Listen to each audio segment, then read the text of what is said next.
నేను టేస్ట్ చెప్తా.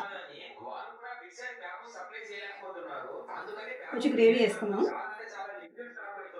ఇంకా మన షాప్ దగ్గర దొరికే ఐటమ్స్ వచ్చి బ్యాంబూ చిక్కులు, బ్యాంబూ ప్రాన్స్, కార్న్ బిర్యానీ. ఇప్పటి నుంచి మన షాప్ ఆఫ్టర్‌నూన్ 12:30 నుంచి నైట్ 10 వరకు ఓపెన్ లో ఉంటుంది. మన ఫుడ్ ఐటమ్స్ ని జొమాటోలో కూడా ఆర్డర్ చేసుకోవచ్చు. మన షాప్ నేమ్ వచ్చి అరకు వారి బ్యాంబూ చికెన్ ఉంటుంది. మన 1 లాక్ సేవింగ్స్ కి 90% రీచ్ అయిపోయాము. ఇంకా 10% మాత్రమే ఉంది. ఇంకా బాగుందండి.